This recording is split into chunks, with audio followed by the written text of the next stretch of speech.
15 tahun Aceh Damai. 18 Agustus 08.20.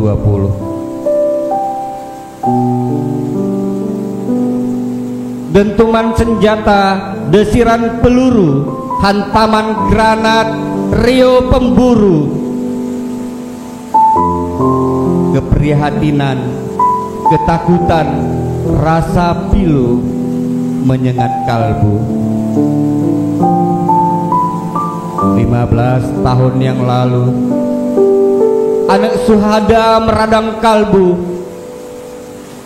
menyaksikan ayah anda bersimpah darah.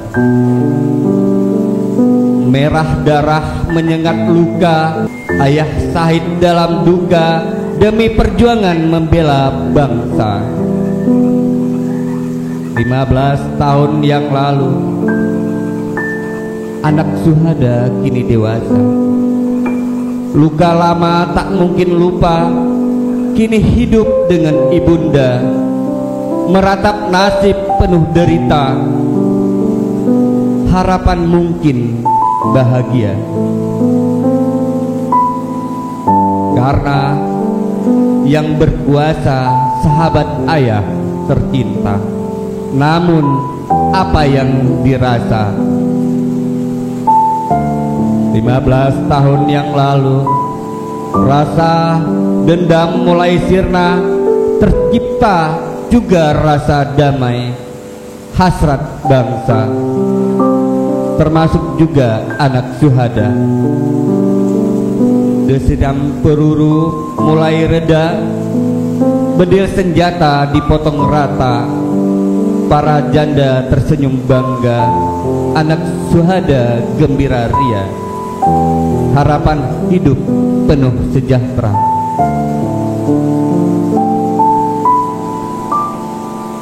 Membuka kebun di hutan raya atas pembagian sama rata. Namun hasrat dibalik harap, kebun sirna entah kemana. Harap sejahtera penuh sengsara, siapa yang dapat membela? Yang mampu hanya ada mengadu nasib di balik pusara.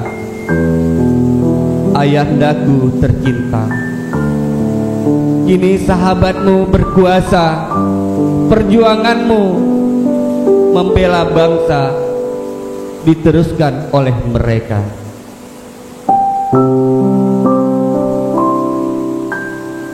Pernahkah mereka menjengukmu di balik pusara, atau terlupa di balik nestapa?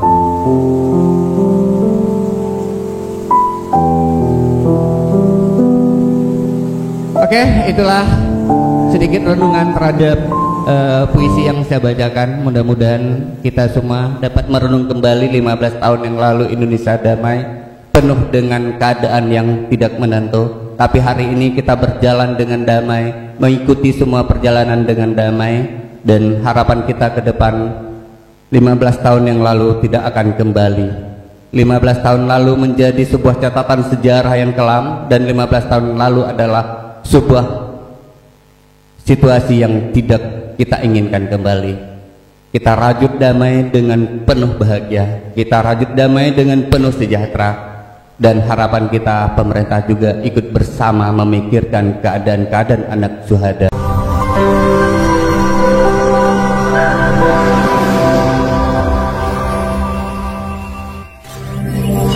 Oke, assalamualaikum warahmatullahi wabarakatuh. Kembali lagi bersama Jufri Jan Channel. Kali ini kita akan bertemu langsung dengan pakar-pakar Aceh Timur, pakar-pakar Kota Langsa, dan senior-senior dari Kota Langsa, senior di wartawan Kota Langsa, serta aktivis. Nah, kita berkumpul bersama ini untuk mendiskusikan 15 tahun Aceh Damai, dan kita akan diskusikan juga 75 tahun Indonesia Merdeka. Bagaimana pemikiran mereka dan bagaimana pemantauan mereka terhadap 15 tahun Aceh Damai dan 75 tahun Indonesia Merdeka. Nah, sebelum itu kita akan sapa dulu Yusdinur, ya, Bang Yusdinur yang akrab disapa dengan Bang Buyung, Assalamualaikum Bang Buyung. Waalaikumsalam warahmatullahi wabarakatuh. Sehat Bang ya? Sehat ya. Oke, selanjutnya kita akan sapa dengan Bang Nasruddin atau akrab disapa dengan Tengku Nasruddin, Ketua FRM Aceh Timur. Assalamualaikum Tengku Nas. Waalaikumsalam warahmatullahi wabarakatuh.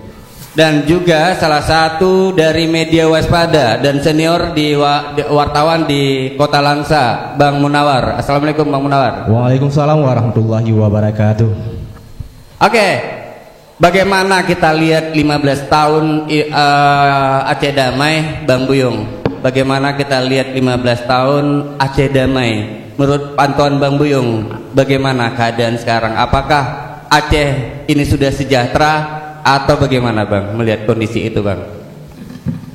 Saya melihat dari sisi positifnya, 15 tahun Aceh Damai ini sudah berjalan bagus, walaupun ada terjadi sedikit kesenjangan.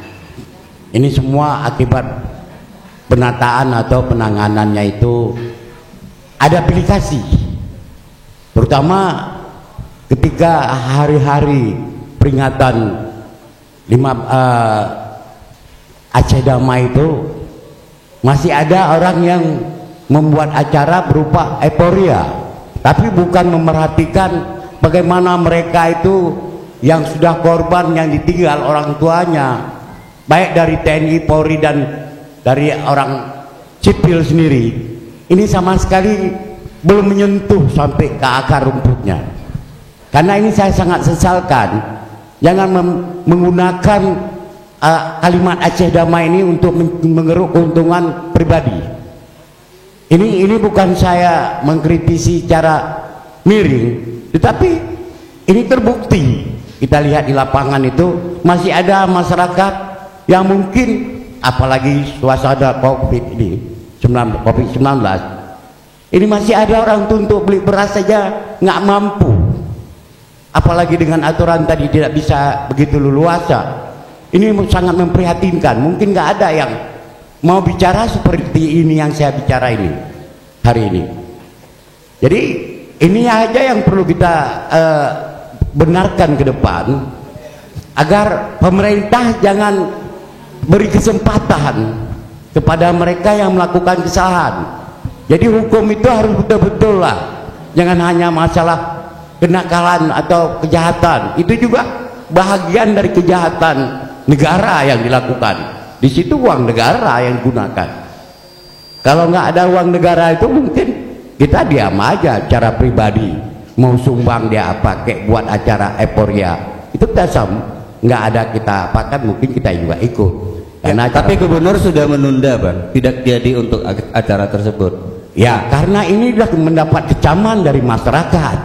Kalau mungkin nggak ada kecaman, apa yang terjadi? Ini yang namanya kita jaga kedamaian itu. Setelah dikecam baru dilakukannya pembenaran atau dibenahi kembali. Ini nonsen, menghayal mereka itu bagaimana cara supaya bisa menguras harta anak-anak yang terlantar tadi yang dilakukan. Ini zolim bagi saya.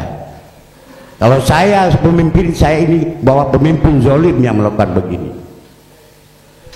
Nah, melihat 75 tahun Indonesia merdeka Bang, dan saya dengar dan saya lihat juga kemarin 11 wartawan itu mengangkat bendera atau menaikkan bendera itu di puncak antara Aceh Timur, Tamiang dan Gaya Lues. Itu gimana Bang? Perjalanannya gimana? Apakah Indonesia masih Abang menganggap Indonesia atau enggak Bang? Gimana kira-kira menurut Abang?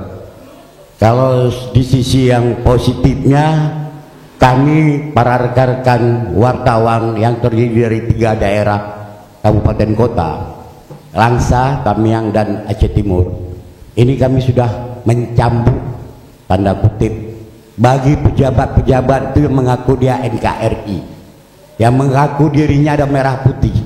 Ternyata di pelosok pedalaman sana sudah pudar merah putih.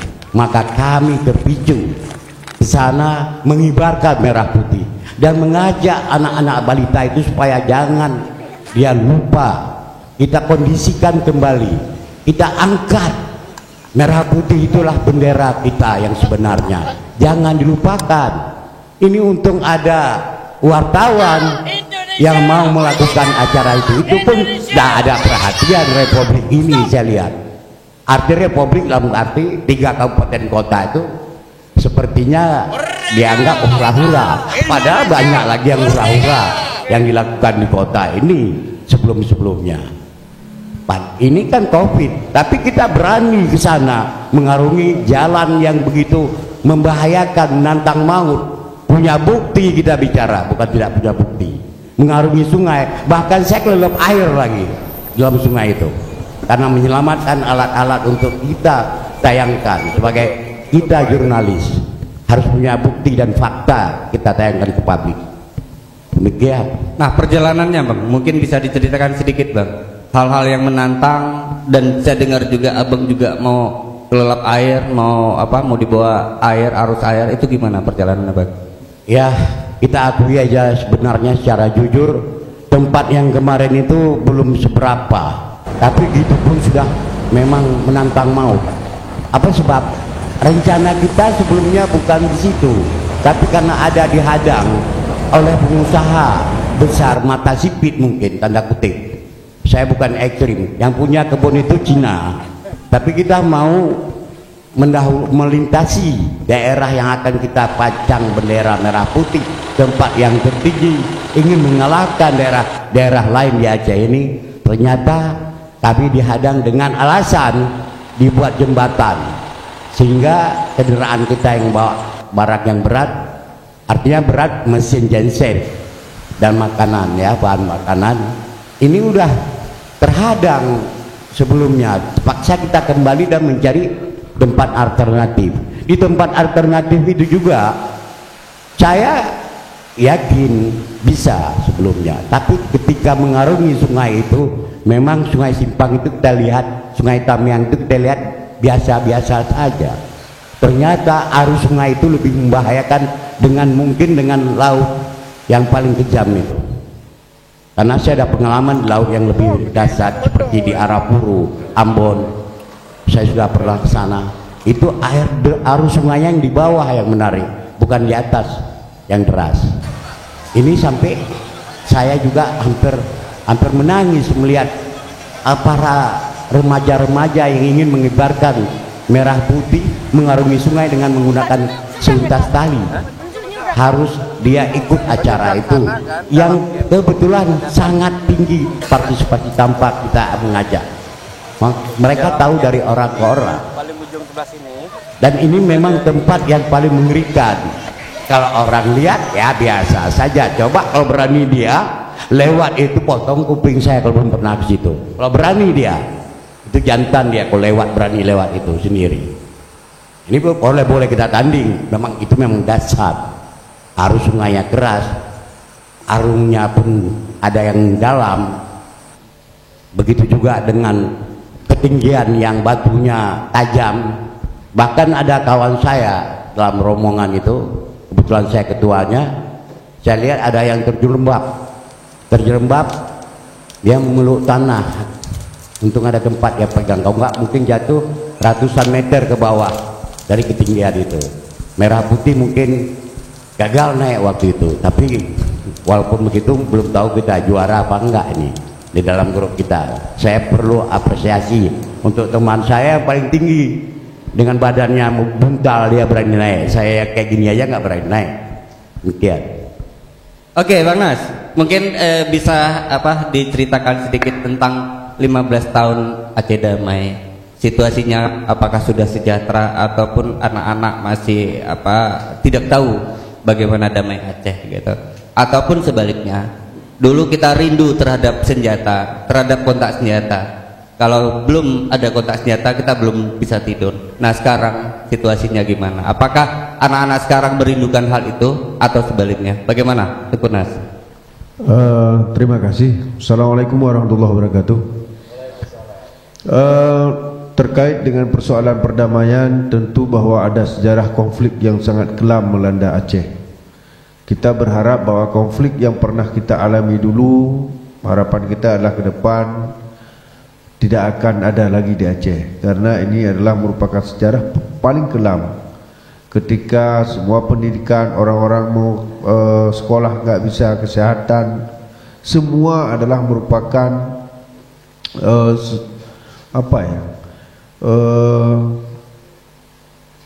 kelam. Bahkan sampai hari ini sudah 15 tahun Aceh damai, belum ada hak-hak korban yang terpenuhi. Belum ada sampai sekarang. Bahkan ada yang masih ada korban yang belum ada kita ketahui di mana kuburnya. Seharusnya 15 tahun Aceh damai, pemerintah Aceh yang dipimpin oleh mantan-mantan kombatan seharusnya mencari fakta di mana sebenarnya teman-teman mereka yang sudah korban kuburannya. Tapi hari ini seakan-akan bahwa apa yang telah terjadi di Aceh 15 tahun yang lalu seakan-akan itu tidak ada. Itu amatan saya secara pribadi. Yang kedua, persoalan ekonomi hari ini. Kita melihat bahwa secara ekonomi hari ini lebih difokuskan kepada persoalan infrastruktur. Seharusnya persoalan ekonomi hari ini adalah bagaimana meningkatkan sumber daya manusianya untuk mengolah hasil bumi yang ada di Aceh. Yang hari ini kita ketahui hampir semua hasil sumber daya alam yang ada di Aceh tidak diolah di Aceh, tapi diolah di luar Aceh. Akhirnya apa? Menjadi masyarakat Aceh adalah masyarakat yang konsumtif. Akhirnya apa? Ekonomi masyarakat di Aceh itu berjalan dengan sangat lambat. Seharusnya pemerintah Aceh mendirikan beberapa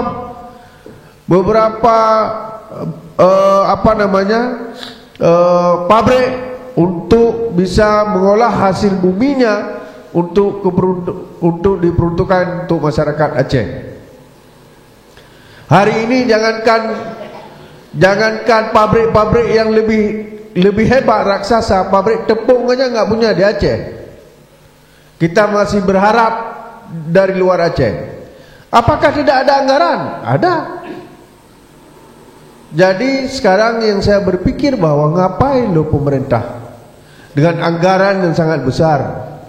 Seharusnya mereka ini yang duduk di pemerintahan Aceh, baik eksekutif maupun legislatif, memikirkan persoalan keberlangsungan ekonomi masyarakat Aceh.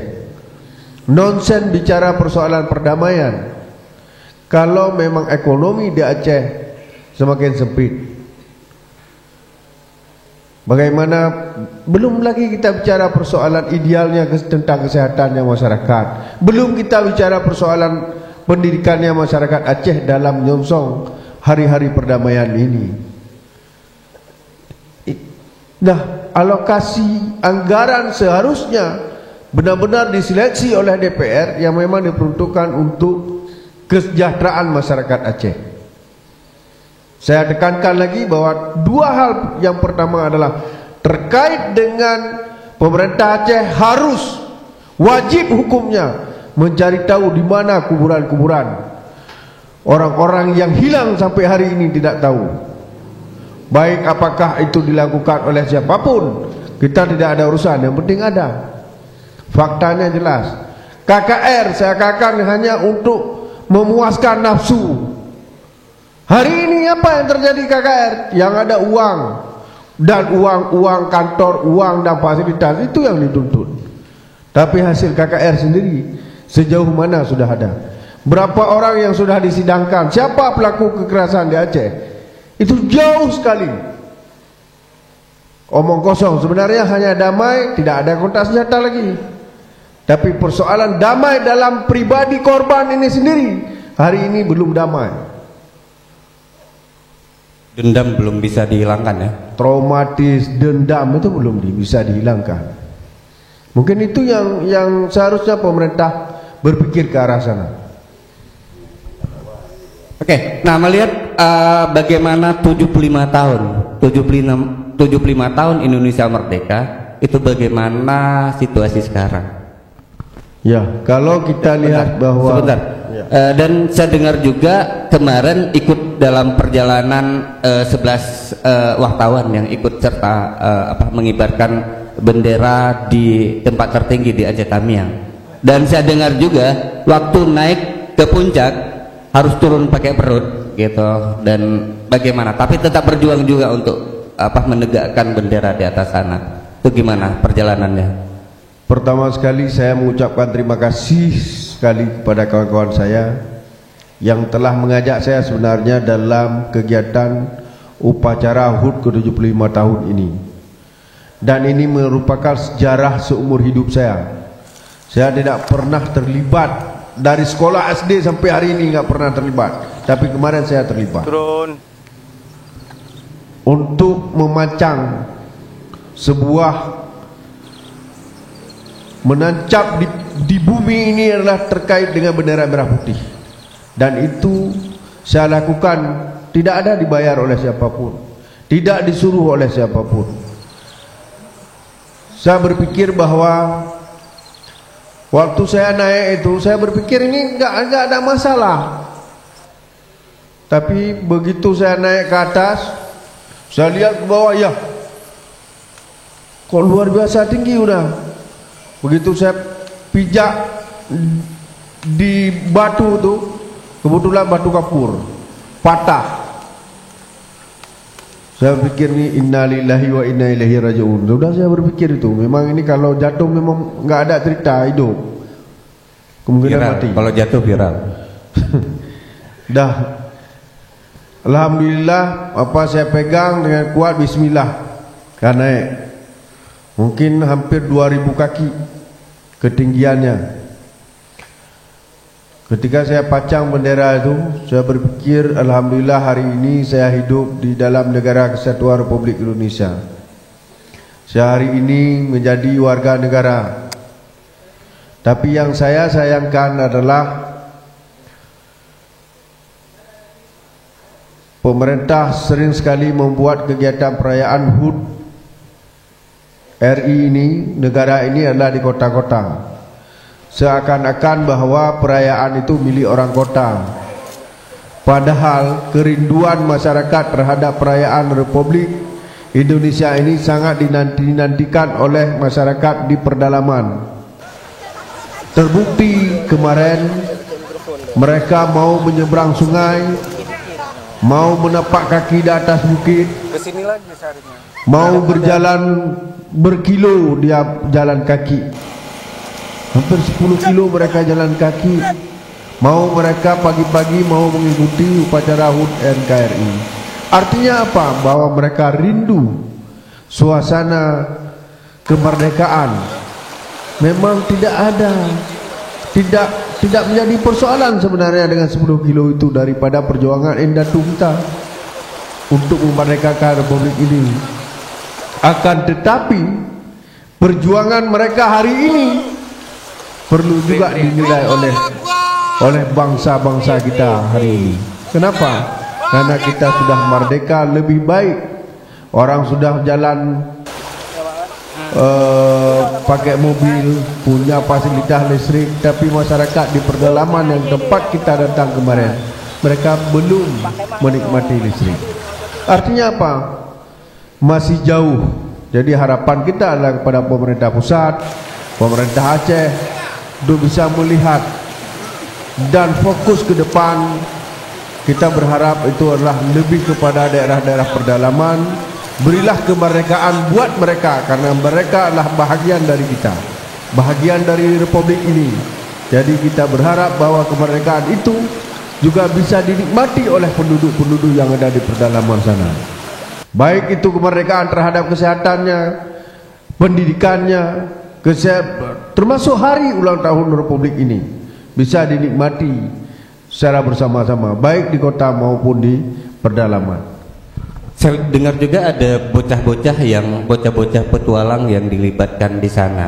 Nah, gimana tanggapan mereka dan menyaksikan mereka begitu semangatnya untuk mengikuti upacara kemarin? Sebenarnya mereka bukan dilibatkan, tapi melibatkan diri.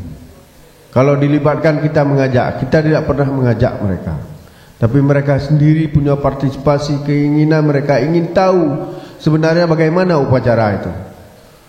Ketika disuruh baris saja, disuruh lancang kiri, lancang kanan, dia nggak tahu dipikirnya lancang apa. Harus diajarkan, harus dikasih tahu, karena mereka tidak pernah merasakan selama ini bagaimana mengikuti upacara. Artinya apa? Bahwa anak-anak seperti mereka lah yang memang hari ini yang perlu kita pupuk rasa cinta kepada bangsa ini, kepada negara ini. Kita ajarkan mereka ini adalah jauh daripada korupsi, karena korupsi lebih berbahaya daripada PKI. Karena apa? Merusak bangsa ini, merusak negara ini. Karena orang-orang yang diberi amanah tidak amanah. Seharusnya negara ini memberikan hukuman mati kepada pengkhianat-pengkhianat bangsa ini yang melakukan korupsi-korupsi. Itu seharusnya. Baru merdeka kita.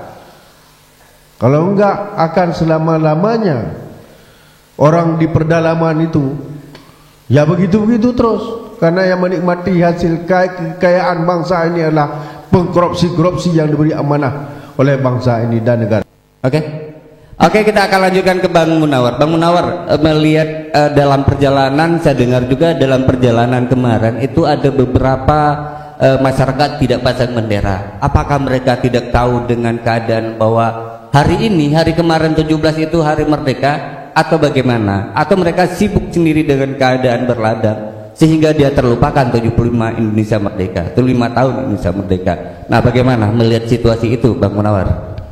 Assalamualaikum warahmatullahi wabarakatuh. Terima kasih Bang Jufri. Dalam amatan saya pada hari mendekati jelang HUT kemerdekaan RI yang ke-75, masyarakat di pedalaman ini sebenarnya bukan tidak tahu. Mereka tahu kemerdekaan 17 Agustus yang ke-75. Namun mereka bukan tidak memasang. Ada sebagian mereka yang tidak mempunyai bendera, bahkan sudah pudar. Apalagi di masa pandemi COVID-19, mungkin ekonomi mereka menurun, dan setelah itu perjalanan mungkin untuk membeli bendera begitu jauh, makanya mereka mungkin tidak memasang bendera. Nah, melihat di saat diberikan bendera ke kita, apakah mereka seperti kemarin kita lihat juga ada, waktu kami pantau juga ada mereka menangis, terharu menyaksikan ada penyerahan bendera seperti itu, karena kepedulian, mungkin kepedulian dari teman-teman 11 dari media ini, mereka terharu. Saya lihat juga seperti itu. Iya, mungkin mereka terharu karena masih ada pihak-pihak yang mempedulikan mereka dan memberikan selembar bendera merah putih untuk dipasang di depan rumah mereka. Dan mereka juga mengucapkan terima kasih kepada Forum Bersama Wartawan dan TNI dari Kodim Aceh Tamiang yang telah ikut berpartisipasi dalam merayakan HUT RI yang ke-75. Ini sangat menarik kisah perjalanan mereka yang sangat menantang. Kemudian bagaimana membangkitkan semangat patriotnya kepada orang-orang di pedalaman sana, masyarakat di pedalaman sana yang kita lihat sudah mulai memudar patriot kebangsaannya dengan datang berapa rombongan, 11 rombongan, 11 wartawan tadi membangkitkan kembali, dan mereka datang bersama TNI. Dan alhamdulillah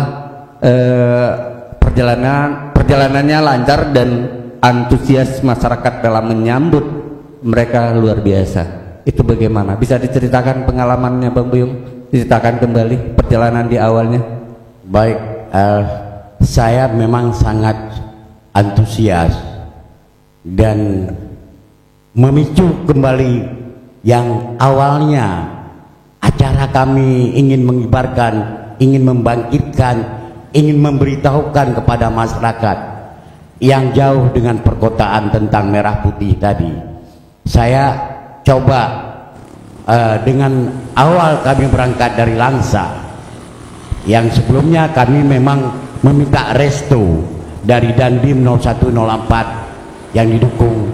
Setelah kami memberitahukan informasi kami akan memacakkan bendera di tempat tertinggi. Juga ada Bapak dari Aramia juga dia mendukung. Kemudian kita berlanjut perjalanan kita menuju Tamiang.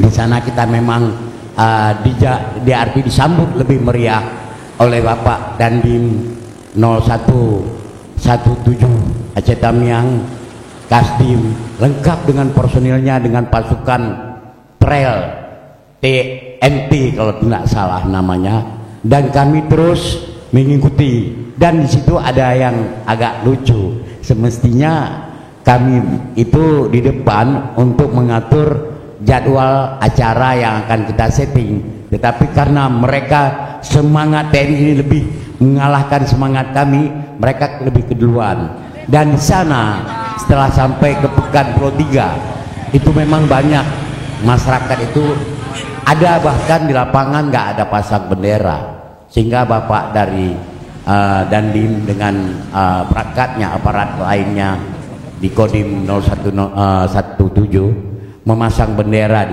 kampung Pulau 3 itu dan bersama dengan rekan-rekan. Kemudian di pekan itu juga dalam suasana yang ramai karena hari pekan, kita sama-sama dengan Pak Dandim memberikan bendera dan masker kepada warga yang berbelanja pekanan itu, yang biasa sebagai tradisi mereka pada hari itu pula. Nah, lebih lanjut kami menuju ke kampung yang ujung kampung merupakan Tamiang di daerah Pulau 3 itu, namanya Kalui. Nah, di situ di ujung kampung mereka kaget dan ada yang menangis ketika datang kami memberikan bendera dengan Bapak Dandim. Dan di situ dia awalnya berpikir ada apa rame dengan pasukan.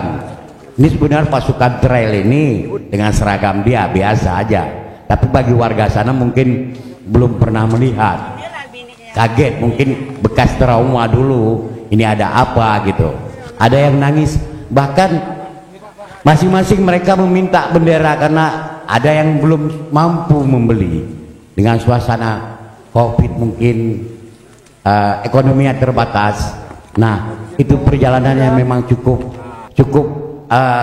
menjadi sebuah catatan bagi kami wartawan-wartawan ini yang disambut dan diiringi oleh Bapak Dandim itu. Dan apresiasi saya sangat tinggi pada Bapak Kodim 0117 Tamiang. Demikian juga tekanan, tanda kutip tekanan Bapak Kodim 0104 setelah saya laporkan kegiatan yang ingin kami lakukan.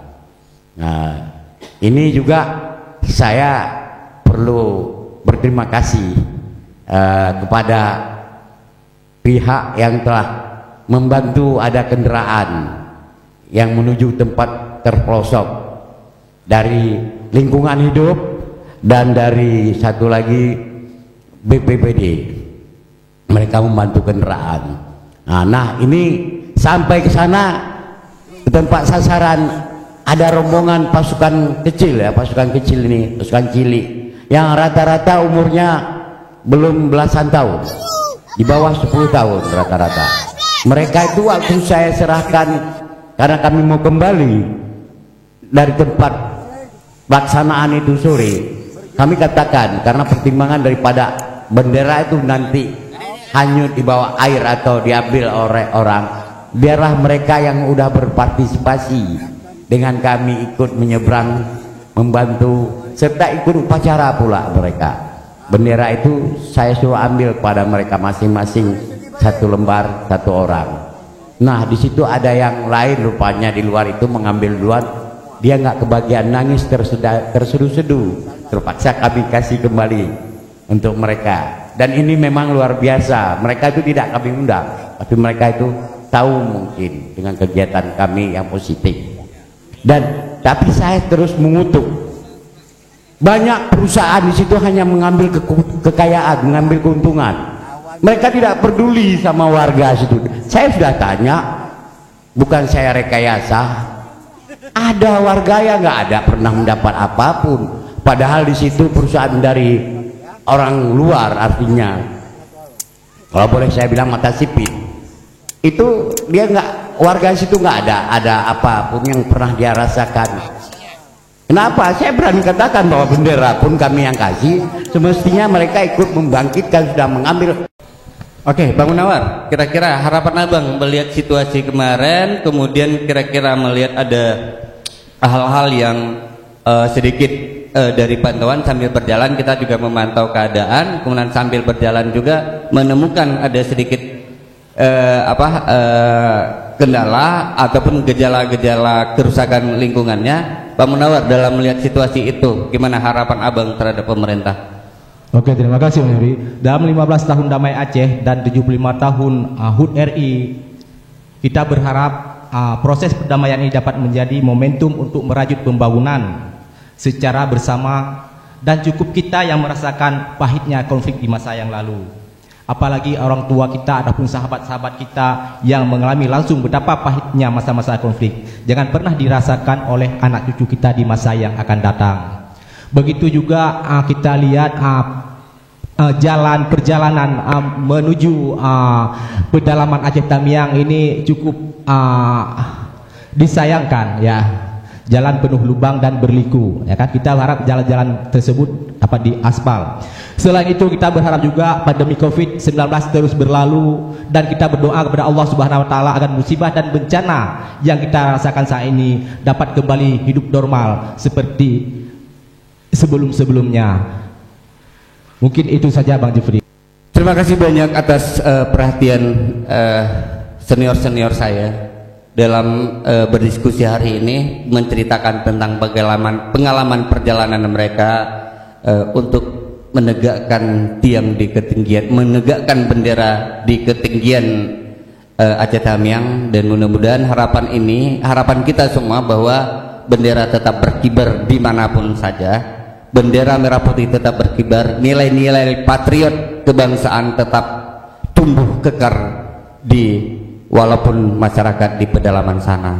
Mudah-mudahan itu bisa terwujud. Dan harapan satu lagi, pemerintah juga ada perhatian khusus terhadap lingkungan sekitar agar tidak menjadi masalah baru untuk generasi yang akan datang. Terima kasih banyak Bapak, abang-abang daku semua yang telah mendukung channel kami ini. Kita diskusi bersama, dan harapan ke depan semoga apa yang kita tayang ini ditonton oleh banyak orang dan menjadi sebuah refleksi juga buat banyak masyarakat di sana. Terima kasih.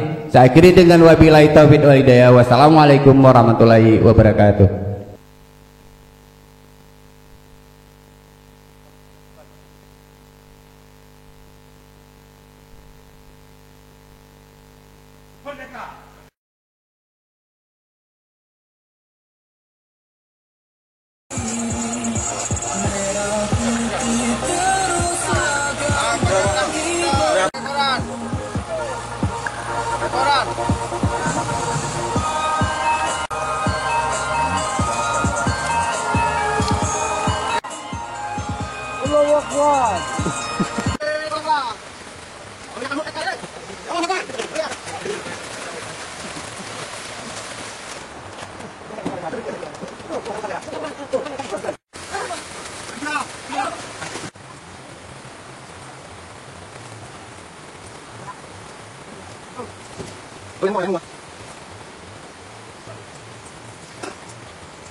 Makaji dek gam hijau di samping.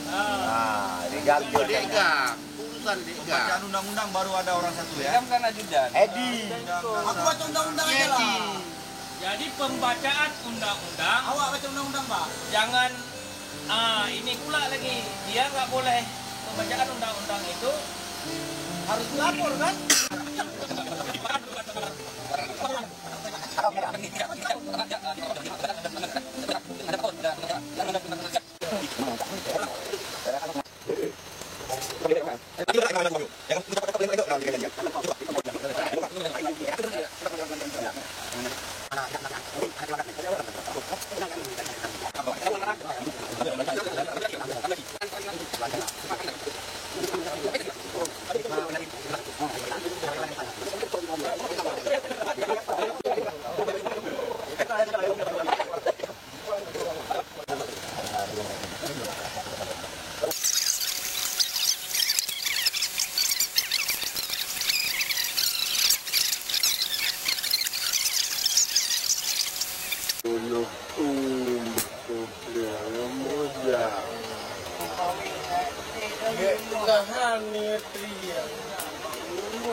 Ada budek juga ngam. Aku baik.